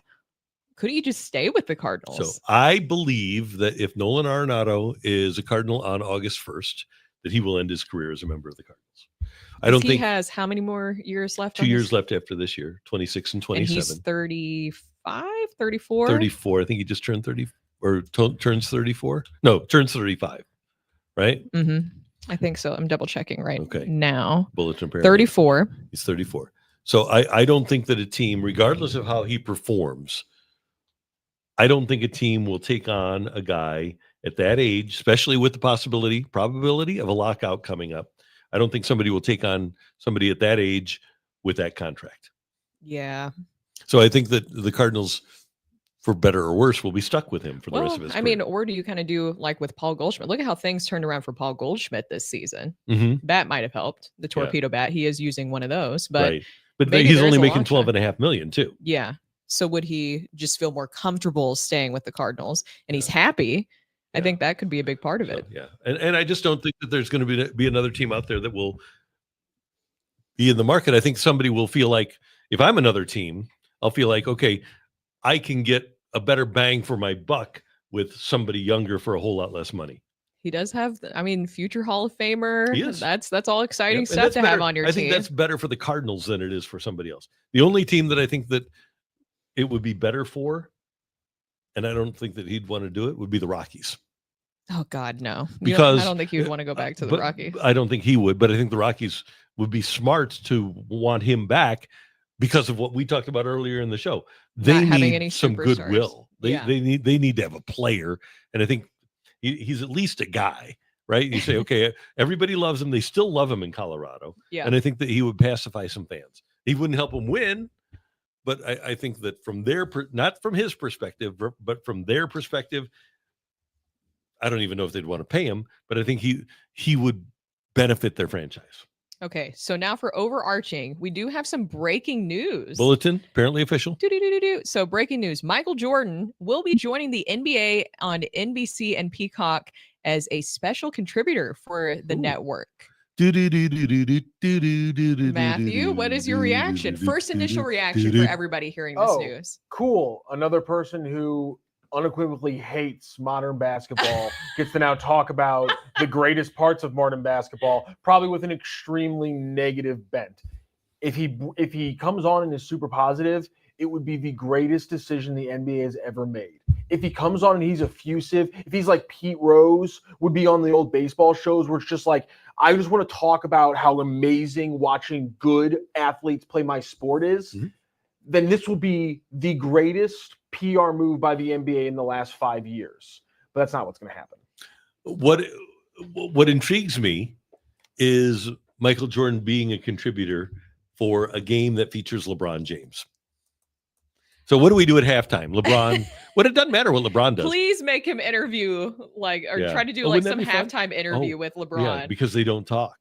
Yes, they don't, because that's something that LeBron revealed recently on the Pat McAfee show, because he was asked about that, if he has any sort of relationship with Michael Jordan. And LeBron James said that maybe after he gets done playing, he'll have a relationship with Michael Jordan. But he said, you know how competitive Michael Jordan is. Like, I don't think that we can have those conversations while I'm still playing right now. Take it or leave it. Michael Jordan is good at this job, is going to be good at this job.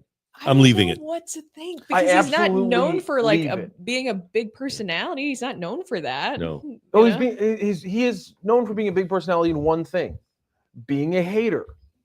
He is the greatest hater. Yeah. His entire Hall of Fame speech was ha ha ha, suck it fools. Yeah. I'm better than all of you. And he wasn't wrong. But that's not the attitude I think that works as a great broadcaster. Agreed. To the point where, like, Peyton Manning's one of the greats.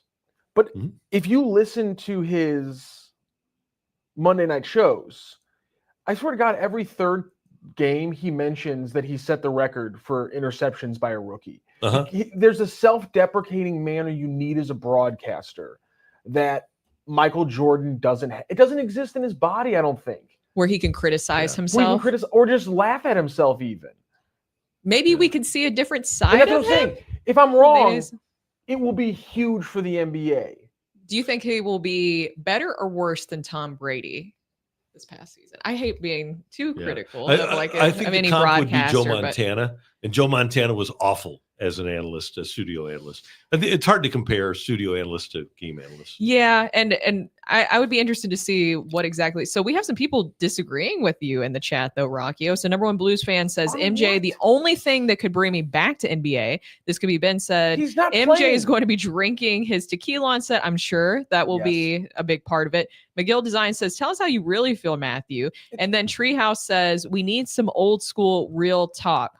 This is all the NBA is people telling me how much better the game was in 1993. That's the entirety of the NBA ecosystem. See, except for, honestly, this is one thing that bothers me, is that one of the most purely talented players of the last 40 years of NBA basketball is Kevin Garnett. And he universally talks about how great this era right now is of basketball. And listen, I'm not saying you have to agree that this is a great era of basketball. You can disagree with that. My point is that that's not the person's opinions that you want to have on the desk during the playoff conversations between the games. It's Michael Jordan. Of course, it would be great to have his opinions. It would be, but I you just think it would be negative. I already know what his opinions are going to be. If Shaq and Charles and Kenny freaking Smith, who do the best job, but always find themselves slipping into this era isn't good enough. These players are flawed in the X, Y, and Z, despite the numbers they're putting up. Michael Jordan's going to be the king of that. The game it's kind of like the three true outcomes in baseball, isn't it? But when you either dunk or you shoot a three and nothing in between. No, that the problem is that's what people like Shaq tell viewers the game is. But if you actually look at the numbers, all of the best shooters in the NBA take shots from the mid-range, because all of the best shooters hit mid-range shots at a level where it's not inefficient compared to a three-point shot. Who's shooting a 15-footer on a regular basis? Every single good player in the NBA. Kevin Garnett, LeBron James, Anthony Kevin Edwards. Garnett isn't playing? Well, I'm saying if Kevin Garnett was playing, he takes a colossal amount of mid-range shots. Stephen Curry takes mid-range shots. But he takes more threes than Of course he mid-range takes more shots. That's what Because he's the greatest three-point shooter ever. But my point is that the best shooters in the NBA, the most versatile scorers in the NBA, for the most part, aside from Giannis, score in the mid-range because they are still efficient there.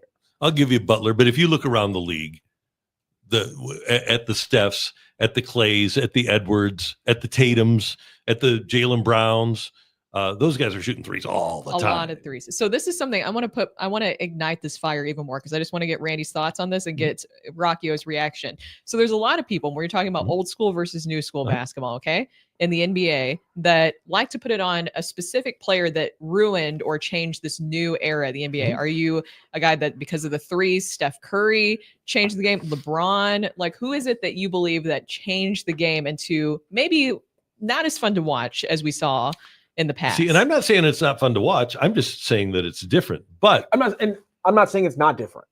Yeah, I'm just saying that it's not no a broken version of the game. No, like I like to tell us it is. I agree with. I don't agree with that premise at all. I think this is really fun. I actually think if you wanted to pick two guys in a particular era that were playing at the same time, well, let me give you three. Okay. Mhm. Number one was Daryl Morey, general manager of the Rockets and now the Sixers, who really brought analytics in and used the analytics to decide, okay, you're a whole lot better off shooting a bunch of threes than shooting a bunch of twos, which makes sense. 40% from three is way better than 50% from two. But so it was two guys. It was Shaq inside, and there aren't any Shaqs left anymore. But then it was Dirk becoming the big man that could hit the three. And that has become prevalent now. Every big man, it's not Steph, it's not Ray Allen. It's the fact that big men are shooting the three and they aren't going inside anymore. We don't really have legitimate inside in the paint big men anymore. Yeah, I think that's a good point. Comments like this is why I get angry when I talk basketball. I actually didn't like Shaquille O'Neal hanging around the net every game. Okay, Jesus, Lord Almighty.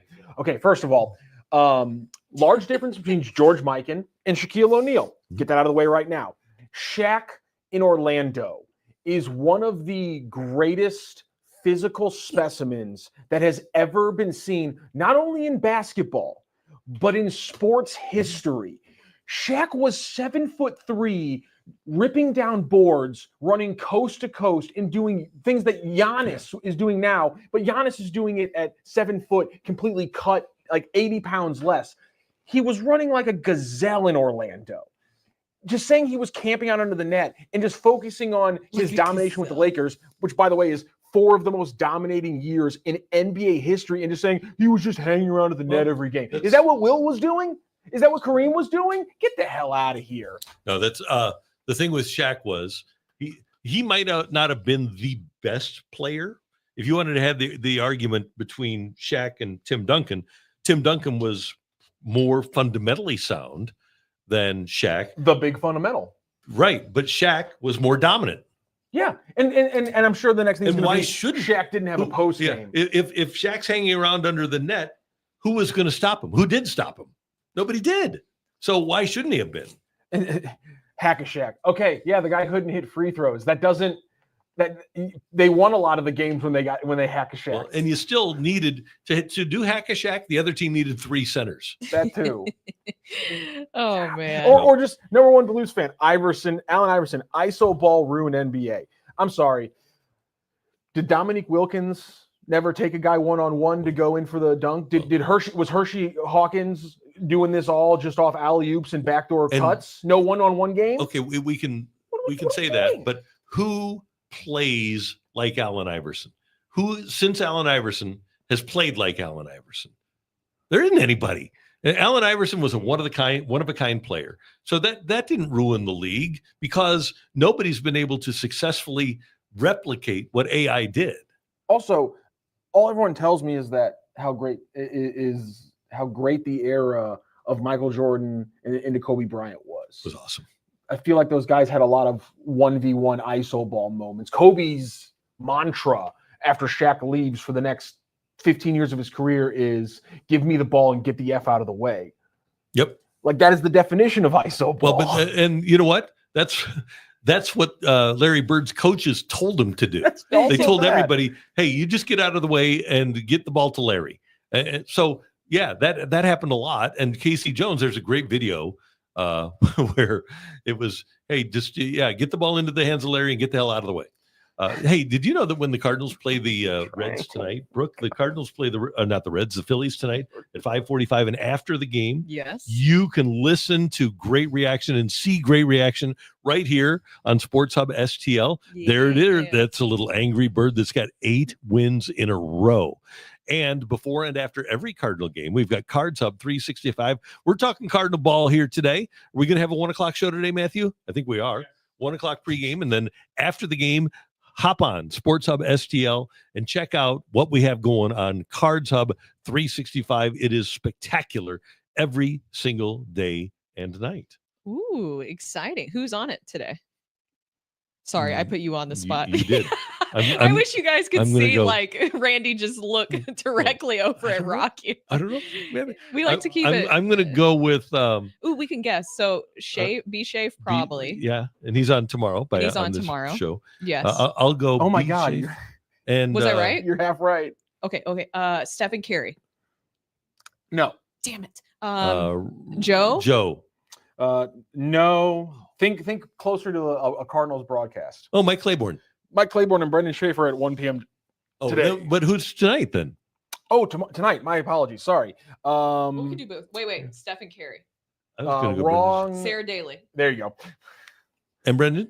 No, Ethan Hannaford. Oh, Ethan. Okay, good. So it'll be spectacular. Yes, Either way. it will be. We were so close. We kind of got there. it. Yeah, we were there. got We it. were there. We love the fact that you are a part of this show. It's so much fun, Oh my and God. we thank you for being a part of it. Thank you to everybody who joined us today on Sports Hub STL, presented by DraftKings, where the crown is yours. What's wrong, Matthew? You mad at us or you mad at somebody else? Nah, I'm mad at the Both? chat.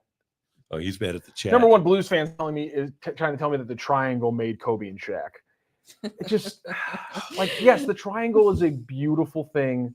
I love Tex Winter and all those things. If you want to make that argument, But you'd have to argue that it also made Michael then. yeah. And just again, making that argument is telling me that like I just ignore everything that happened in Orlando when Shaq showed how versatile and incredible he was. And it took literally the greatest series from that Hakeem Olajuwon ever played to best a young Shaq. And then he went on to become the most dominant center we'd ever seen in a 4-year period for the most part. And one of the nicest, most generous people too. I come on now. What are we doing, people? What are we doing, people? Bye. We're having a show. Tomorrow we'll be back with you. Brooke, Randy's did you have already fun like today? packing up I'm his stuff, packing up. ready to go. I got an appointment. Did you have fun today? Yes, Matthew, did you have fun until the very end? Okay, good. until the very end. We appreciate you being a part of Sports Hub STL. Join us for all the programs. Don't forget to like this show and go to sportshubstl.com for all the info. And we will see you tomorrow morning at 10:02. So long, everybody. Wilson has 2 Royals hats. No.